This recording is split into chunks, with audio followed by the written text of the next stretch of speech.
Primero a los Corintios, capítulo 10. Como nosotros vimos la semana pasada, en toda esta sección de la carta que estamos estudiando ahora en nuestra serie de mensajes expositivos en Primero a los Corintios, el apóstol Pablo está respondiendo a algunas inquietudes de los corintios sobre el buen uso de la libertad cristiana. Y más particularmente sobre la comida sacrificada a los ídolos y la participación en ciertas actividades sociales que se llevaban a cabo en un contexto idolátrico. Recuerden que en aquellos días, dijimos la vez anterior, los sacrificios de animales eran parte integral de la adoración que los paganos rendían a sus dioses. Y tal parece que esa carne sacrificada a los ídolos se dividía en 3 porciones. Y digo todo esto porque de lo contrario va a ser muy difícil que nosotros entendamos la problemática con la que Pablo está lidiando aquí. Una de esas porciones del animal era quemada como parte del sacrificio. Otra se le daba al equipo que trabajaba en el templo como una especie de paga, a los sacerdotes, los ayudantes. Y la otra parte del animal era vendida a un precio más bajo o era consumida por los adoradores en una especie de banquete que no solo tenía una connotación religiosa, sino también social. De manera, mis hermanos, que en aquellos días los templos no solo funcionaban como lugar de adoración, sino también como carnicerías y como lo que serían el equivalente de un restaurante en el día de hoy. De hecho, algunos templos paganos tenían salones especiales arreglados para ese uso. La pregunta que Pablo parece responder en los capítulos 8, 9 y 10 es si era lícito para un cristiano participar de ese tipo de actividades o comprar de la carne que fue sacrificada a los ídolos. Ahora, yo quiero hacer un esfuerzo por meterte en la historia. Y yo quiero que tú hagas uso ahora en la mañana de tu imaginación. Imagínate por un momento que estamos en el primer siglo de la era cristiana. Imagínate que tú eres miembro de la iglesia en Corinto y que debes tomar una decisión al respecto. Aquí tienes un pedazo de bistec que fue sacrificado a Artemisa a 140 pesos la libra. Y aquí tienes otro pedazo de bistec que vino directamente de la carnicería, 60 pesos más caro por libra. ¿Qué harías tú? O imagínate que uno de tus clientes más importantes en la empresa te invita a su cumpleaños, pero en la tarjeta de invitación señala que la fiesta se llevará a cabo en el templo de Esculapio, un dios que se adoraba en Corinto, donde aparte de la fiesta en sí se harán algunos sacrificios en honor de Esculapio. Es un buen cliente, es un cliente importante. La pregunta es, ¿tú eres miembro de la iglesia en Corinto? Estamos en el primer siglo. ¿Qué harías tú? A 160 pesos la libra, el bistec ofrecido a Artemisa. A 200 pesos la libra el otro. ¿Qué harías tú? ¿Asistirías a la fiesta de cumpleaños de este cliente? Bueno, yo me imagino que algunos cristianos resolverían el asunto pensando de esta manera: un ídolo nada es, porque el ídolo que representa esa imagen no existe en realidad. Solo hay un Dios vivo y verdadero. Y tendrían razón. Si la imagen de un ídolo no representa ninguna deidad real, los templos consagrados en honor de esos ídolos son paredes de ladrillo y de madera y nada más. No hay nada importante allí. El problema es que algunos miembros de la iglesia en Corinto no veían las cosas de ese modo. Imagínate a un nuevo creyente recién salido de ese mundo pagano, para quien la idolatría todavía era un problema real. Por otra parte, estas celebraciones que se llevaban a cabo en los templos paganos solían desarrollarse en un contexto de liviandad moral que podía llegar a ser un peligro para cualquier cristiano, aparte de lo confuso que podía ser ver a un creyente supuestamente que había salido del paganismo, una persona convertida a Cristo, participando de una actividad en un culto de ídolos. Eso definitivamente podía prestarse a confusión. ¿Cuál es el consejo que el apóstol Pablo da a estos hermanos de Corinto? Yo espero que ya ustedes comiencen a darse cuenta que el problema que Pablo está planteando aquí tiene que ver con todos nosotros, porque constantemente tenemos que tomar decisiones similares. ¿Cuál es el consejo que el apóstol Pablo les da? El consejo es muy sencillo: antepongan el amor a sus derechos y a su libertad. No es complicado, ¿verdad que no? Antepongan el amor a sus derechos y a su libertad. Cuando te encuentres en una encrucijada como esta en tu vida cristiana, la pregunta que tú debes hacerte no es: ¿tengo derecho a hacerlo? ¿Es parte de mi libertad cristiana? No, esa no es la pregunta. Y hermanos, es muy importante que entendamos eso. Esa no es la pregunta. Esa es la pregunta incorrecta. Pregúntate mejor si lo que vas a hacer puede ser de tropiezo a otros, sea cristiano o no, y si puede poner en peligro la salud espiritual de tu alma. Esa es la pregunta. Esa es la pregunta. El amor debe gobernar tu libertad. El amor debe gobernar tus derechos. No puede ser al revés. Lamentablemente, algunos miembros de la iglesia en Corinto no estaban dispuestos a ser tan quisquillosos. No. Después de todo, ellos eran cristianos. Eran maduros en su fe. Ellos no veían peligro alguno en exponerse a ciertas cosas. Y es en ese contexto que Pablo les trae las advertencias que encontramos en los versículos 1 al 13 de 1 Corintios capítulo 10. Tomando como punto de partida algunos episodios de la historia de Israel, donde durante el Éxodo Pablo les hace ver que estos judíos que salieron de la esclavitud en Egipto también disfrutaron de muchos privilegios. Pero ¿saben qué? No les sirvieron de nada.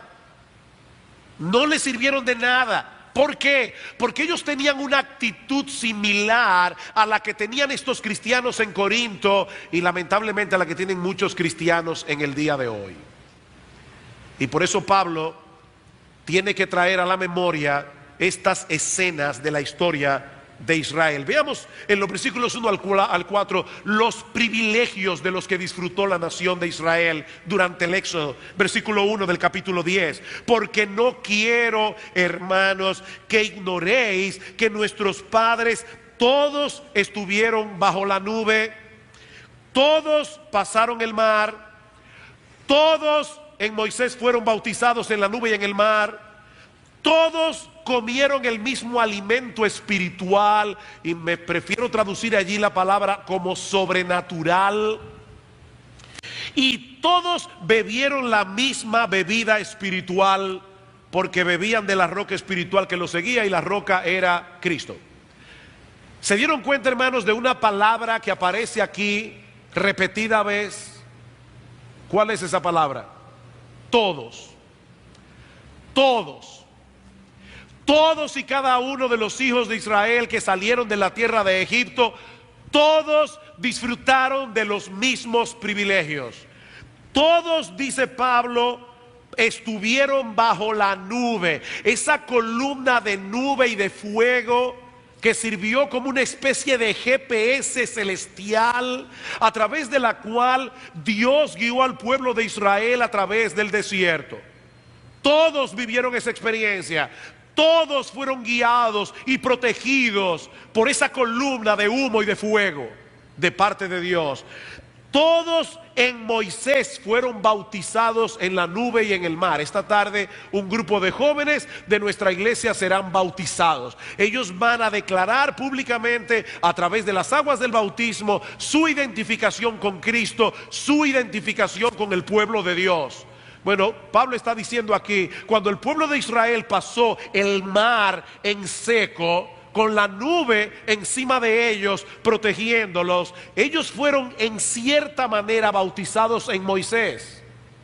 A través del paso del Mar Rojo, ellos dejaron atrás su vida de esclavitud. Ellos se identificaron con Moisés como líder del pueblo de Dios. Ellos se identificaron con el Israel de Dios. Así que los hijos de Israel, todos fueron bautizados. Versículo 3. Y todos comieron el mismo alimento espiritual. Durante 40 largos años Dios alimentó al pueblo de Israel a través de maná que caía del cielo. Hermanos, 40 años. Los escépticos en el día de hoy pueden decir lo que quieran, pero hay una realidad histórica. Hubo un pueblo esclavizado en Egipto de más de 1 millón de personas que fue libertado de la esclavitud y fue llevado durante 40 años por un desierto espantoso. La pregunta es, ¿cómo sobrevivieron todos esos años? Dios los alimentó milagrosamente. Todos comieron el mismo alimento espiritual y todos bebieron de la misma bebida espiritual. Dios milagrosamente le sacó agua de la roca. Y Pablo aclara que esa roca que los seguía era Cristo. Cristo es la roca. Cristo el Mesías estaba presente allí, guiando a su pueblo, protegiendo a su pueblo, proveyendo para sus necesidades. Así que, mis amados hermanos, el pueblo de Israel que salió de la esclavitud en Egipto disfrutó de muchos privilegios. Pero ahora Pablo les dice que eso no les sirvió de nada. Versículo 5. Pero de los más de ellos no se agradó Dios, por lo cual quedaron postrados en el desierto. De los más de ellos no se agradó Dios. ¿Saben, hermanos, cuántas personas salieron originalmente de la esclavitud en Egipto? Bueno, para que tengan una idea, en Números capítulo 1 versículo 46 se contaron los varones, solo los varones de 20 años arriba, y el número fue 603.550 varones. ¿Cuántas personas había allí? Bueno, si suponemos que había un número similar de mujeres, sin contar a los niños y a las niñas, podemos deducir que había por lo menos 1.200.000 personas, más de 1.200.000 personas. Otra pregunta: de ese 1.200.000 personas o más, ¿cuántos entraron en la tierra prometida? De ese grupo original que salió de la esclavitud en Egipto, ¿cuántos entraron en la tierra prometida? 2 personas, Josué y Caleb. Todos salieron de Egipto, todos estuvieron bajo la nube, todos fueron bautizados, todos comieron el maná, todos bebieron de la roca espiritual y todos quedaron postrados en el desierto. Ni Moisés pudo entrar. Por supuesto, Moisés no perdió la salvación, pero perdió su privilegio por desobediente. Porque en Meriba Dios le dijo a Moisés: háblale a la roca para que salga agua. Pero Moisés, con ira, hablando en buen dominicano, con un pique cogió y le pegó a la roca 2 veces. Y Dios le dijo: no vas a entrar. No vas a entrar a la tierra prometida por tu desobediencia. 2 personas, hermanos. 2 personas. Estamos hablando de un juicio bien severo. Y ahora Pablo toma estas historias y se la aplica a estos cristianos en Corinto. Versículo 6. Mas estas cosas sucedieron como ejemplo para nosotros. Mis amados hermanos, las historias que encontramos en el Antiguo Testamento, ahora que la mayoría aquí en la iglesia está siguiendo este plan de lectura de 2 años, la mayoría de las historias que encontramos en el Antiguo Testamento no están allí para nuestra entretención. Esas historias tienen un propósito. Por supuesto, el propósito principal es ponernos la historia de redención en su contexto. Ese es el propósito principal, que nosotros entendamos por qué era necesario que Cristo viniera, para que nosotros entendiéramos la obra de redención que Dios planificó desde el huerto del Edén, cuando Adán y Eva cayeron en pecado. Ese es el propósito principal de esas historias. Pero Pablo nos está diciendo allí que en esas historias del Antiguo Testamento nosotros encontramos ejemplos, nosotros encontramos instrucciones que son importantísimas para nosotros en el día de hoy. Y a la luz de estos ejemplos, el apóstol Pablo les da a estos creyentes en Corinto y a los cristianos en Iglesia Bíblica del Señor Jesucristo en el siglo XXI 5 advertencias. Primera advertencia: cuidado con la codicia. Cuidado con la codicia. Versículo 6. Mas estas cosas sucedieron como ejemplos para nosotros, para que no codiciemos cosas malas como ellos codiciaron. ¿Cuál es el tema? No lo olviden que estamos tratando aquí que muchas veces los cristianos tenemos que anteponer el amor a nuestros derechos, tenemos que anteponer el amor a nuestras libertades, que muchas veces los cristianos tenemos que decidir abstenernos de ciertas cosas para poder agradar al Señor, para no ser tropiezo al mundo incrédulo, para no ser tropiezo a otros hermanos, para cuidar de nuestras almas. Pero la codicia no nos permite hacer eso. Cuidado con la codicia, dice Pablo. A pesar de todos los privilegios que los judíos tuvieron, a pesar de todas las manifestaciones del amor, el cuidado, el poder de Dios, ¿qué sucedió con los israelitas en el desierto? Dice en Números capítulo 11 que tuvieron un vivo deseo. Y los hijos de Israel volvieron a llorar y dijeron: ¿quién nos diera a comer carne? Nos acordamos del pescado que comíamos en Egipto de balde. ¿Ustedes están escuchando eso? Nos acordamos del pescado que comíamos en Egipto de balde. De balde. Ellos eran esclavos de Faraón. Ellos tenían una dura servidumbre. De hecho, cuando Dios llamó a Moisés para que fuera a libertar al pueblo de Israel, una de las cosas que Dios le dice a Moisés es: yo he escuchado el clamor de los hijos de Israel, ha subido a mis oídos. Ellos habían clamado a Dios que los librara de esa esclavitud. Pero ¿saben qué? La codicia nubla la razón. Hermanos, la codicia nos hace tontos. Hay un cuento de este escritor ruso, Leo Tolstoy, de un individuo llamado Pajón, nombre ruso, que todo su deseo era tener un pedazo de tierra. Y para hacer la historia larga corta, un hombre rico le dijo: mira, ahí están mis campos, yo voy a hacer algo contigo, sal corriendo y toda la tierra que tú abarques será tuya, pero tienes que volver aquí antes de que caiga el sol.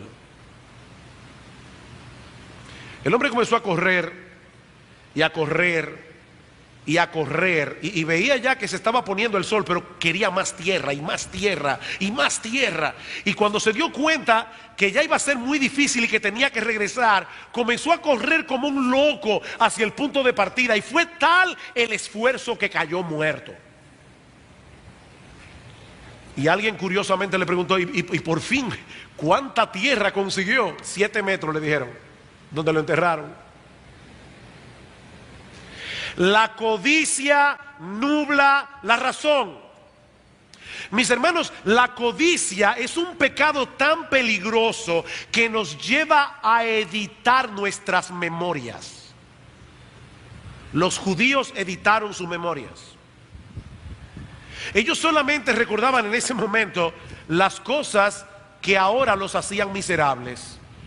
Olvidaron la esclavitud y sobre todas las cosas, mis amados hermanos, olvidaron las grandes bendiciones que Dios les había dado sin merecer. Ellos decían, ay, nos acordamos del pescado, de los pepinos, los melones, los puerros, las cebollas, los ajos, y ahora nuestras almas se seca, pues nada sino este maná ven nuestros ojos. Era maná y maná.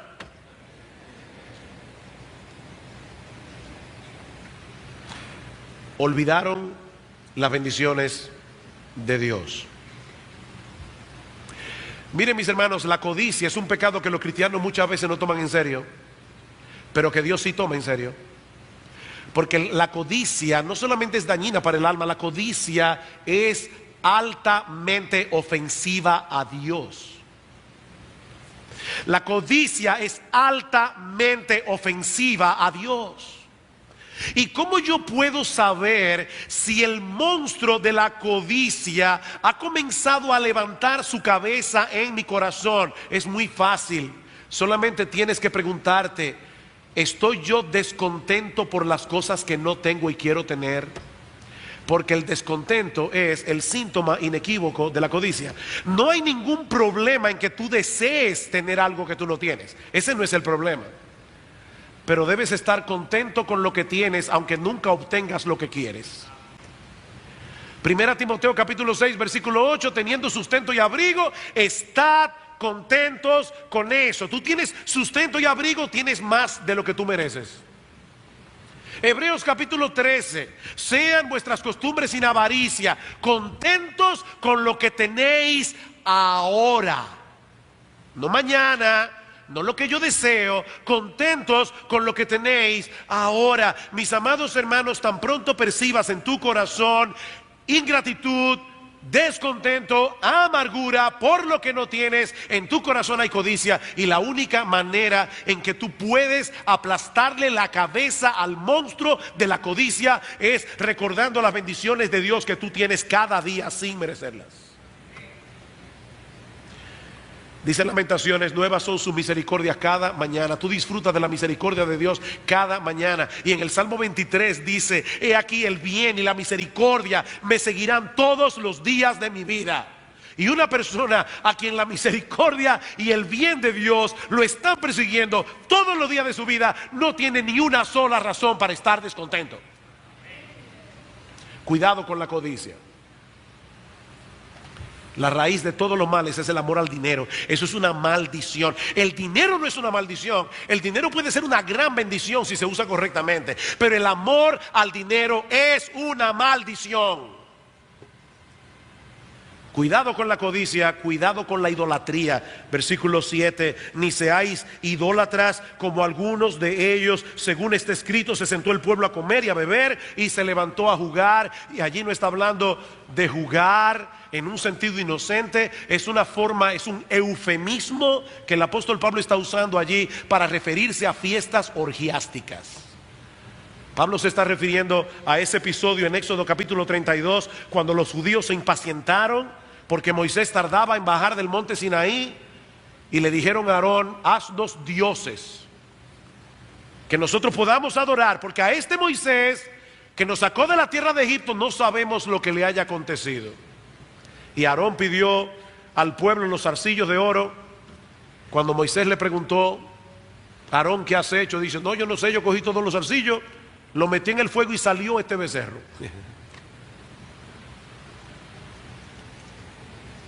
Esta advertencia de Pablo obviamente era muy pertinente para la problemática que él estaba tratando aquí en Corinto. Recuerden el problema. ¿Podemos nosotros participar de estas actividades sociales? Pablo toma en cuenta que casi todas las cosas que se hacen en Corinto se hacen en los templos. Pablo toma en cuenta que si nosotros decidimos abstenernos completamente de todo contacto idolátrico, vamos a tener que aislarnos de la sociedad, y nosotros no podemos hacer eso. Pablo dice: cuidado, cuidado, porque la idolatría no es solo idolatría. El contexto en el que se celebran esas actividades idolátricas es de mucha liviandad moral, y eso puede ser peligroso para todos ustedes. Precisamente por eso es que Pablo, en su tercera advertencia, dice: cuidado con la fornicación.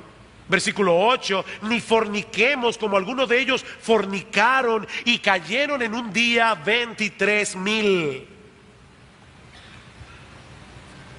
El diablo siempre ha usado la inmoralidad sexual para mantener a los hombres alejados de Dios o para anular a los cristianos. Ese es un arma que el diablo siempre ha usado. En estos días estaba con un hermano y de repente este hermano está hablando y dice: yo le pido a Dios que me libre de Helio.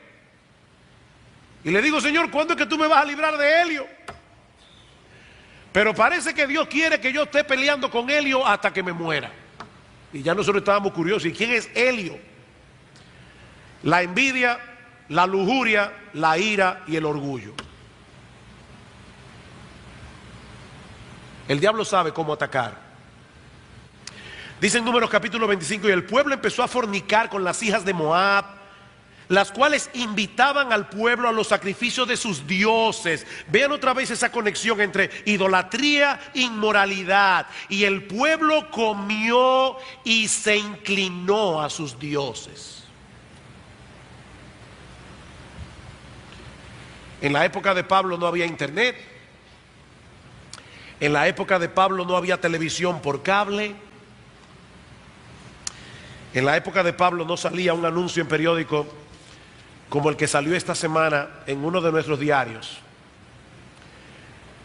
Hermanos, este anuncio es sencillamente diabólico.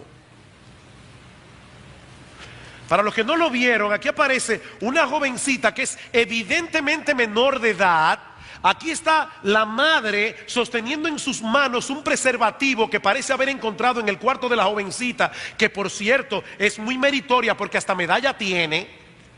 Y el anuncio dice: tienes derecho a disfrutar de relaciones sexuales independientemente de tu estado civil, sin miedo a embarazo o a infecciones de transmisión sexual. Y bien pequeñito dice allí: conoce, actúa y exige. A los jóvenes, hermanos, esto está en Vallas, en República Dominicana, en Vallas. Por supuesto, cuando yo vi esto, varias cosas vinieron a mi mente. Lo primero que vino a mi mente fue Romanos capítulo 13, versículo 4: sea Dios veraz y todo hombre mentiroso. A mí no me importa lo que piense Pro Familia, a mí me importa lo que piensa Dios.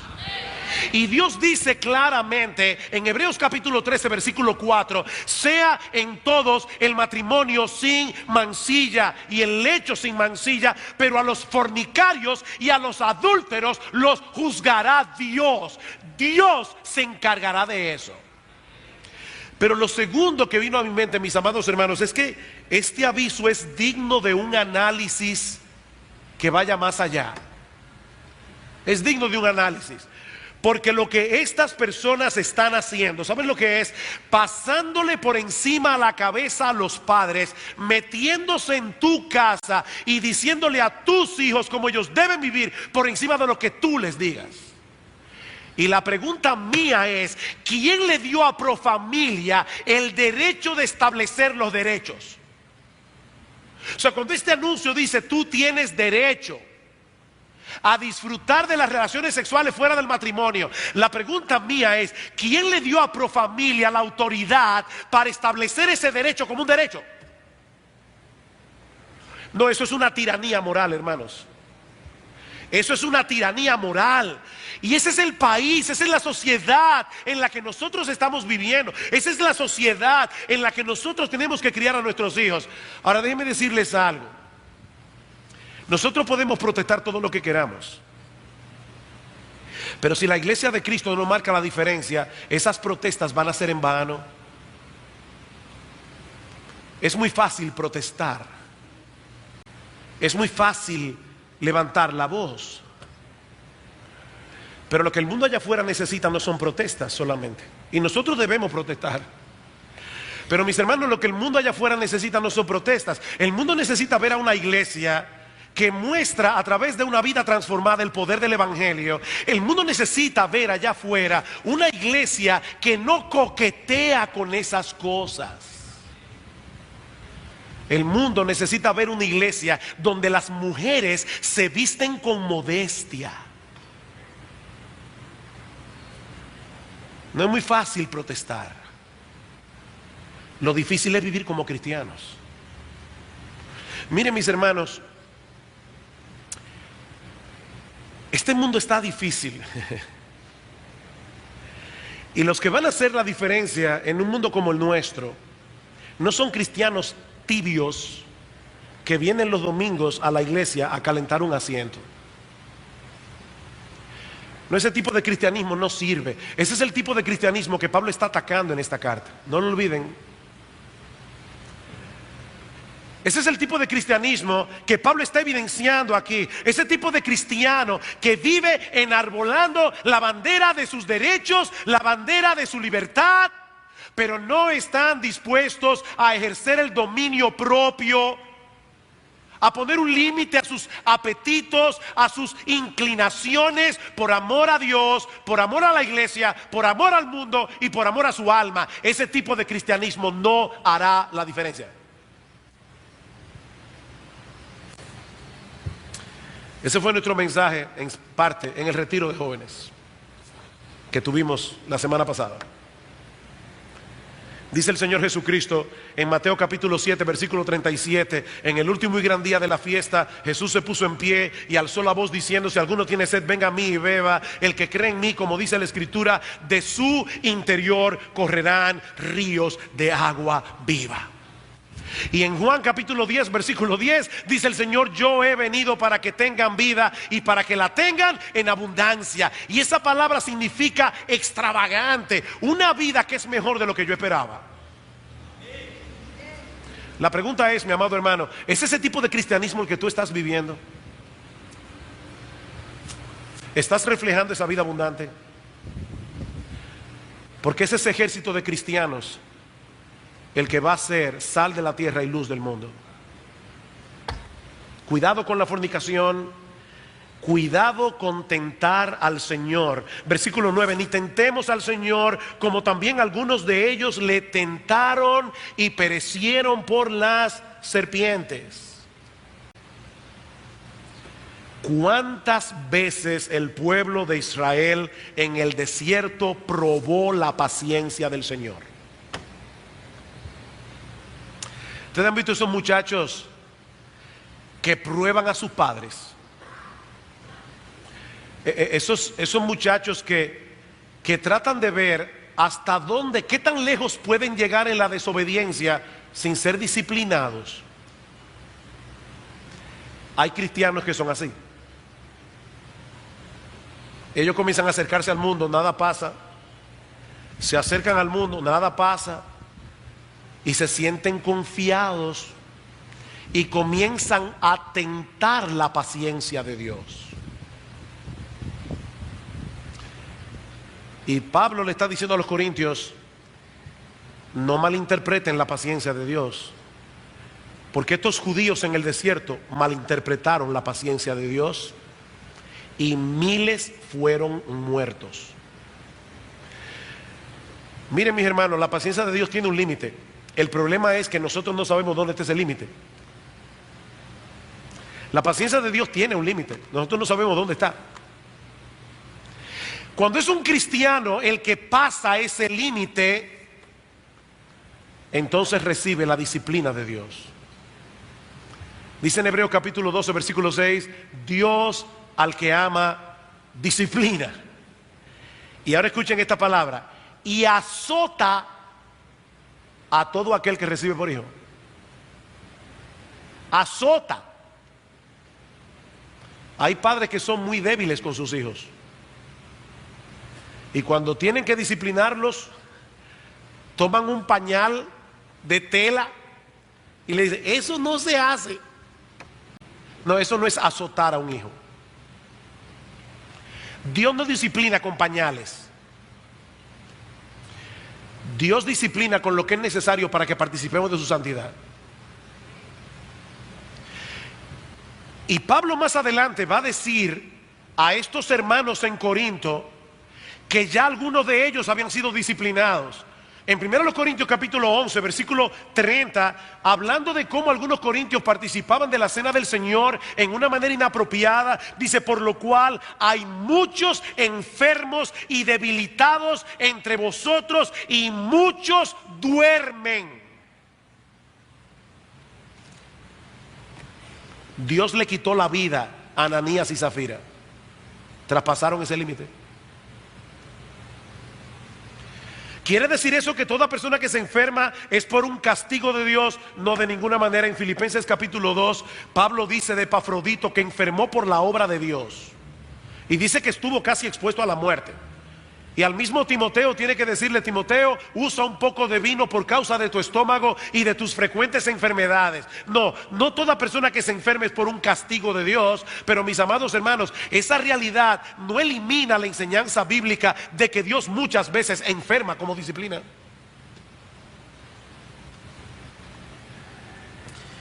¿Y qué pasa cuando es un incrédulo el que traspasa ese límite?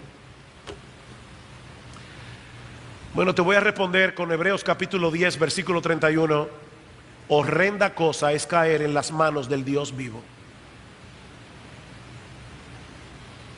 Hay personas que escuchan el Evangelio, saben que la Biblia es la palabra de Dios, saben que es la verdad, pero están probando la paciencia de Dios. Hasta un día. Hay un día en que una persona sin saberlo cruza una raya, y horrenda cosa es caer en las manos del Dios vivo.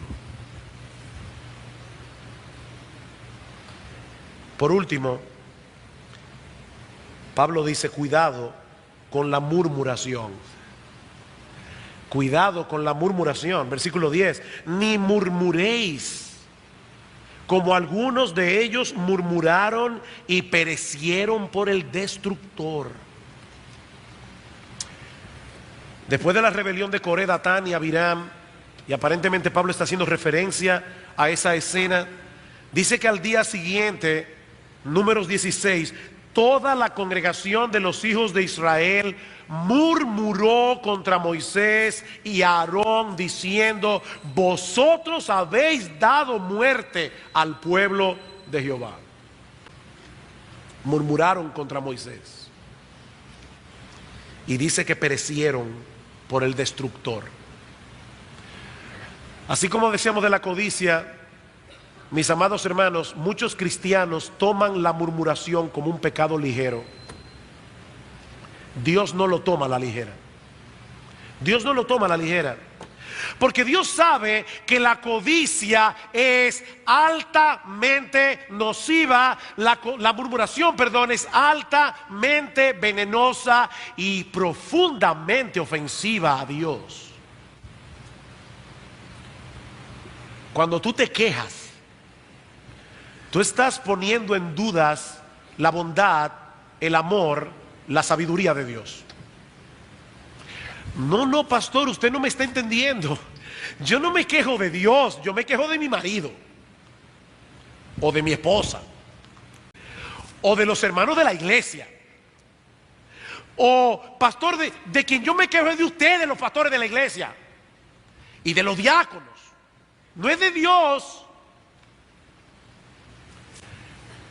Mi amado hermano, mi amada hermana, no te engañes a ti mismo. ¿Quién controla tus circunstancias? ¿Quién controla a tu marido, a tu esposa, a los pastores, a los diáconos y al mundo entero? Es Dios. Cuando tú te quejas de tus circunstancias, tú te estás quejando del Dios que las gobierna. Te estás quejando de Dios. Y para Dios eso es altamente ofensivo. Era Dios que había puesto a Moisés y Aarón como líderes en el pueblo. Y estos israelitas no tuvieron reparos en murmurar contra ellos, y Dios lo tomó a título personal. Ahora, no pierdan de vista algo, hermanos. Tan pecaminoso es murmurar como prestar oído a la murmuración. Las dos cosas son igualmente pecaminosas. Yo no voy a hacer este ejercicio hoy aquí de ninguna manera, pero yo estoy seguro que si yo pidiera en este momento a todos los miembros de Iglesia Bíblica del Señor Jesucristo que levantaran su mano, todos los que quisieran tener una iglesia libre de murmuración, yo creo que todos levantarían la mano. Dudo mucho que un cristiano diga, no, a mí me fascina una iglesia llena de chisme. No, yo lo dudo. Todos levantarían la mano.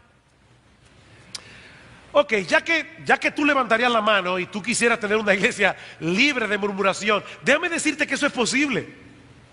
Solo tienes que hacer dos cosas. Una, deja de murmurar. Deja de murmurar. Deja de quejarte de personas que no están allí. Tú tienes una queja con un hermano, tienes dos alternativas: o se la dices al hermano o le pones un manto de amor. Ahora, yo le decía a una persona en estos días, echarle un manto de amor a una ofensa no es tan fácil.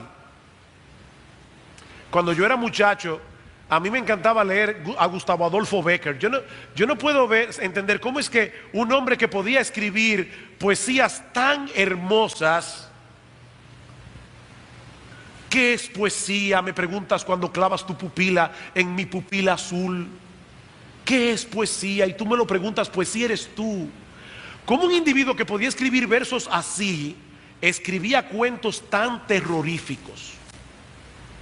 Yo no sé cuántos de ustedes han leído los cuentos de Bécquer, pero yo los leía cuando era inconverso y dormía con los pies agarrados de noche.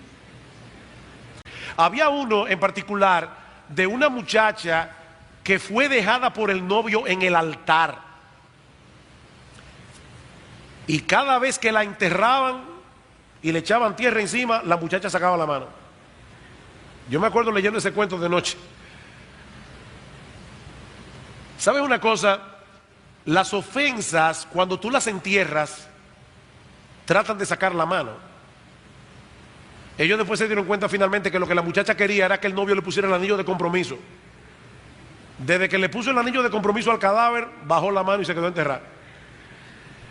Cuando tú dices, yo voy a tirarle un manto de amor, tú tienes que saber que tú estás entrando en una batalla en tu corazón, porque el diablo tratará por todos los medios posibles de traer a tu memoria esa ofensa una y otra vez, y tú vas a tener que decirte a ti mismo una y otra vez, yo le eché un manto de amor, lo que ese cristiano me hizo, lo que ese hermano de la iglesia me hizo, esa ofensa ya fue pagada por Cristo en la cruz del Calvario. Entiérralo. Ahora, si tú no estás dispuesto a enterrarlo, entonces ve responsablemente a la persona que te ofendió y habla con ella y solo con ella, a menos que después tú necesites un testigo para cumplir Mateo 18. ¿Quieres una iglesia libre de murmuración? Deja de murmurar. Ahora, eso no es suficiente. ¿Quieres una iglesia libre de murmuración? Cada vez que un hermano de la iglesia se queja delante de ti de otro hermano, sea cualquiera, un hermano, un pastor, un diácono, quien sea, mi amado hermano, mi amada hermana, si alguien se queja de otro hermano de la iglesia delante de ti, tú le tienes que decir, mi amado hermano, mi amada hermana, es obvio que tú tienes un problema en tu corazón con esa persona. Yo te voy a dar un tiempo prudente puede ser una semana. Yo te voy a dar un tiempo prudente para que tú hables con esa persona. Si tú no lo haces, yo quiero que tú sepas que responsablemente yo voy a ir y le voy a decir, fulano o fulana tiene un problema contigo. Y yo te aseguro que esa persona jamás volverá a murmurar delante de ti.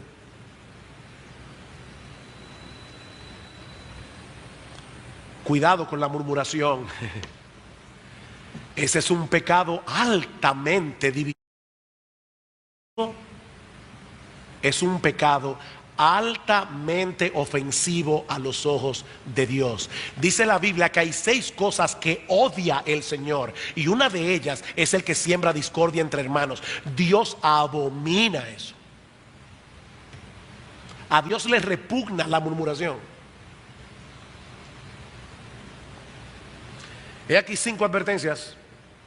Cuidado con la codicia, cuidado con la idolatría, cuidado con la fornicación, cuidado con tentar al Señor, cuidado con la murmuración. Y ahora Pablo dice en el versículo 11, y estas cosas les acontecieron como ejemplo al pueblo de Israel, y están escritas para amonestarnos a nosotros, a quienes han alcanzado los fines de los siglos. Así que el que piensa estar firme, mire que no caiga.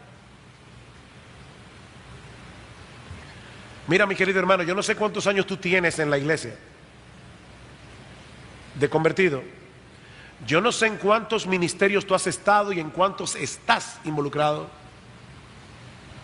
Yo no sé cuánta Biblia tú conoces, cuántos libros de teología tú has leído. No coquetees con el pecado. No coquetees con el pecado. Pablo dice en el versículo 27 del capítulo 9, yo golpeo mi cuerpo y lo pongo en servidumbre, no sea que habiendo sido yo heraldo para otros, yo mismo venga a ser eliminado. Los pastores no estamos inmunes. No coqueten con el mundo. No coqueten con el pecado.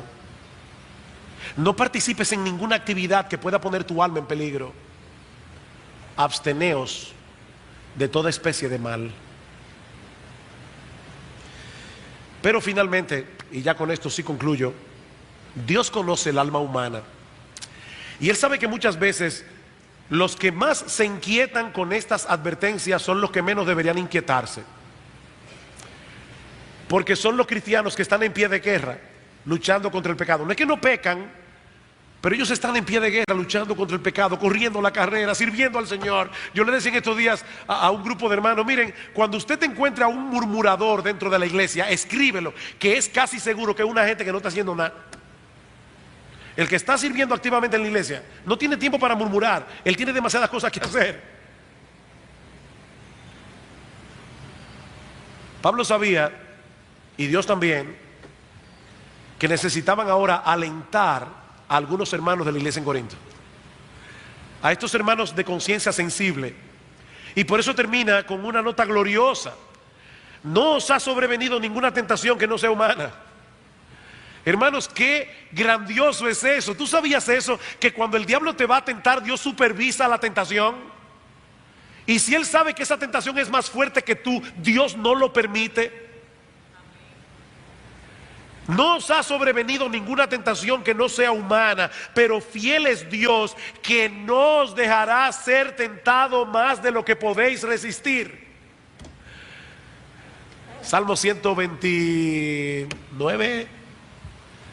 Como Jerusalén tiene montes alrededor de ella, así Jehová está alrededor de su pueblo y los defiende. Dios está supervisando lo que llega a tu vida. Y dice, no, mi hijo no puede con esto, y te lo quita de en medio. No os ha sobrevenido ninguna tentación que no sea común a los hombres. Créeme, mi hermano, las tentaciones que tú tienes las tengo yo, las tiene él, las tiene aquel. Diferentes, cada cual según su propia concupiscencia, pero tan dura es la tentación de aquel y la tentación de aquel otro. Y puede estar hablando también de las pruebas, es una palabra neutra, de las tentaciones del diablo o de las pruebas que Dios envía. No os ha sobrevenido ninguna tentación que no sea humana. Fiel es Dios, que no os dejará ser tentados más de lo que podéis resistir, sino que dará también juntamente con la tentación la salida para que podáis soportar. Qué gran Dios tenemos. Mira, mi hermano, si tú estás en pie de guerra en tu lucha contra el pecado, si tú estás haciendo uso de los medios de la gracia que Dios ha provisto para guardarte, si tú estás perseverando en gracia, si tú estás sirviendo al Señor en la expansión de su reino, sirviendo en tu iglesia, Sigue corriendo la carrera, hermano, con confianza. Tú vas a terminar. Tú vas a terminar tu carrera. No desmayes. No desmayes. Dios es fiel. Dios es fiel. Y Pablo no está diciendo eso obviamente para que ahora nos descuidemos, todo lo contrario. Él acaba de darnos todas estas advertencias, pero él está diciendo Dios es fiel. Dios es fiel. Mi amado hermano, sigue corriendo con los ojos puestos en Jesús, el autor y consumador de nuestra fe, porque Dios es fiel. No tires la toalla en esta lucha, mi amado hermano. Sigue peleando, porque Dios es fiel. A veces uno piensa, Señor, yo tuve esta tentación tan dura en el día de hoy y tuve victoria, pero tengo miedo de caer mañana, tengo miedo de apostatar, tengo miedo de abandonar tus caminos. Mi amado hermano, si tú tienes miedo a la apostasía, si tú tienes deseos de agradar al Señor, si tú vives para Cristo, Dios es fiel. Dios es fiel. Y nosotros estamos del lado del vencedor. Glorias sean dadas a nuestro querido Señor y Salvador Jesucristo, porque nosotros podemos decir como el apóstol Pablo: yo estoy seguro de que ni la muerte, ni la vida, ni los ángeles, ni potestades, ni lo presente, ni lo porvenir, ni lo alto, ni lo profundo, ni ninguna otra cosa creada nos podrá separar del amor de Dios que es en Cristo Jesús, Señor nuestro. Dios es fiel. La batalla es del Señor.